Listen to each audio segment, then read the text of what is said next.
Good day folks, Sean here from Air Photography. So today I've got something really exciting to show you. It is the new camera from Insta360 called the X3. A lot of people have been waiting for an upgraded version and it is finally here. There are a ton of new features and upgrades included with this camera, including the name. You'll notice it's just simply called the X3. Some of the new upgraded features of this camera are a 1/2-inch sensor. It has a beautiful 2.29-inch touchscreen, a fantastic new menu system that makes it easy to navigate, 8K 360 time lapses, 72 megapixel 360 photos, but the feature I'm most excited about is the new 4K single lens action camera mode. This camera can now act as a standalone action camera, capturing stabilized footage in 4K resolution. On top of that, there are many other new enhancements, and we'll talk about some of them along the way. But let's go ahead here and we're going to start with some 4K footage, the 4K single lens action mode, because that's one of the features I am most excited about. I do film in 360 quite a bit. I like to be able to capture stuff and then reframe it when I get home later, but nothing beats having a dedicated action camera that you can just point and shoot and have all your footage stabilized and ready to go. That 4K footage is stabilized in camera, so you don't have to run it through the Insta360 app in order to get nice stable footage. You can just pull the memory card out, transfer it to your phone or computer. It's then ready to go to be shared instantly to social media or include in some of your edits. Now, mounting this like a traditional action camera is super simple. There's a 1/4-20 mount at the bottom. To that, you can attach a finger mount, and then you can use your Insta360 with any traditional gear that you have for a GoPro. You don't have to go out and buy all new equipment. You can mount it on chest mounts, bike mounts, anything you would use a traditional action camera. But the nice thing is about a camera like this is you have the best of both worlds. You can film in traditional 16:9 4K, or you can film in 360, get some really unique shots, and reframe your content later on when you get home. Now, when it comes to using this like a traditional action camera, of course, like we've just discussed, you can film in 4K. We have many different options here. We can set the resolution down all the way down to 1080. At 4K, the maximum frame rate is 30, but if we go down to something like 2.7K, as you can see here, we can go all the way up to 60. As you can see here, we can adjust our field of view. We have linear, wide, ultra wide, and action. But one really nice thing about a camera like this is we can set it over to field of view plus, and that's going to give us a lot more options when we're editing. Now, the thing to note with field of view plus, the max resolution is 2.7K,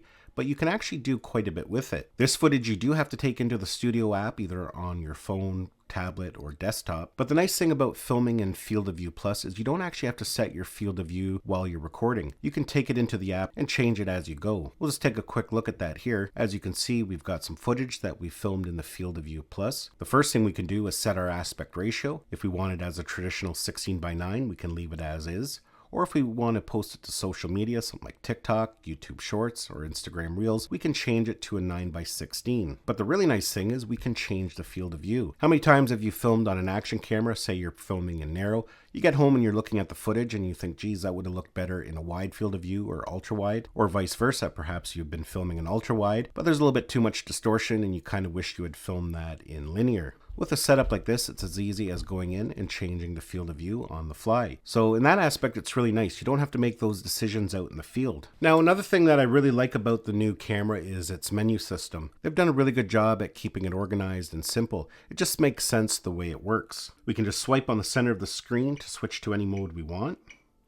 And at the top there, you can see we can select if we want to film with a single lens, or if we want to film in 360. We can swipe down from the top to dive a little bit deeper into our settings. We can swipe over from the right hand side, and that'll allow us to put it into manual mode if we want to dial in our own settings. Of course, if we swipe from the left hand side, that's going to bring us into our library. From there, we can go in and preview all the content we've captured. So it just makes a lot of sense. It's nice and simple and easy to use. Now, one new mode that they've introduced this year is called Me Mode. And what Me Mode does is keep you center and focus. When you use Me Mode in conjunction with something like a selfie stick or an extension pole, it keeps it invisible and keeps the camera floating out in front of you. Now, of course, achieving a look like that has always been available, but it required quite a bit of work. You had to film in 360 mode. You then had to go home, bring up the footage. You had to reframe it, make sure you were in center the whole time. With Me Mode, you don't have to do any of that. You just select Me Mode, start recording. Now, a few more interesting features with this camera. It now supports loop recording. Another nice feature is pre-recording. You will be able to set it so it will always continuously record anywhere from 15 to 30 seconds before you hit the record button. So if you're walking around with your camera but you're not recording,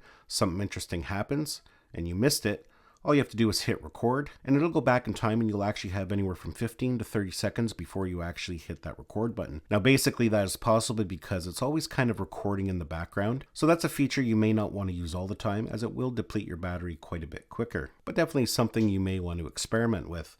Another interesting feature this year is their new quick menu. You can just press on the quick menu, and as you can see here, we can add some of our favorite modes. This camera is waterproof all the way down to 33 feet right out of the box. Now, myself, I don't like filming in 360 underwater. I'd find the footage doesn't look all that great, but if you're going to be filming in the single lens mode, the action mode, it'll definitely work well for that. But more importantly, it being waterproof is nice just for the fact if you have this mounted on something like a jet ski or a boat, you don't have to worry about if this thing gets soaking wet. Now, there's a lot of people who are still very skeptical about 360 cameras, and I get that. I'm not a person who likes to film in 360 to share as spherical video. What I like to do is film in 360. That way you can come home and get some really unique shots. And not just unique shots, but you can also get multiple angles. You can reframe them to whatever aspect ratio you want and whatever field of view you want. So in that aspect, they're very versatile. For example, here I've got a clip in front of me. I'm on my e-bike, and I've got the Insta360 X3 mounted at the front. And as you can see here, I've just got a front-facing view. And of course we can play that and take a look at it, and everything looks great. It's nice and stable. A lot of editing tools at our disposal. We can adjust the speed, turn it into a hyperlapse. But the interesting thing here is we can change the field of view. So if we want to export it as a 9:16 for social media like TikTok or Instagram Reels, we can do so quite easily. And changing the field of view is as simple as pinching and manipulating the camera. Or better yet, we can completely rotate the camera and get a whole new angle. And because the X3 will remove the extension pole or selfie stick, it looks like the camera's floating out right in front of you. You get that really unique look that you just can't achieve with any other type of camera. Of course, at this point, you can go in and add some keyframes and do some really interesting effects.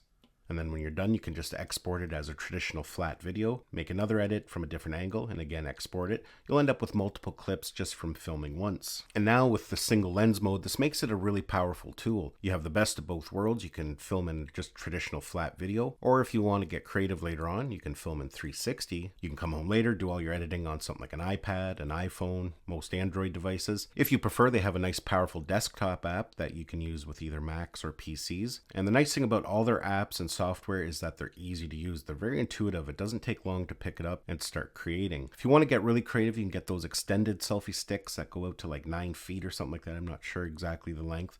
Insta360 sells one. If you take a look at this clip here, you can see that I've got an extension pole with the Insta360 X3 attached to the end. And you can do some really interesting things. What you can create is only limited by your imagination and your creativity. Well, folks, that was a first look at the new Insta360 X3. A powerful little camera. If you're interested in this camera, make sure you're subscribed, as we will be diving in deeper to some of the other features. We're going to be taking a closer look at hyperlapses, star lapses, and even time lapses. There'll be plenty of tutorials to come, and of course lots of comparisons to some of the other top action cameras on the market. Hopefully you enjoyed this video and got some value out of it. Give it a thumbs up if you did. It's always greatly appreciated. Don't forget to subscribe to my channel so you don't miss any of our upcoming videos, and we'll see you in the next one.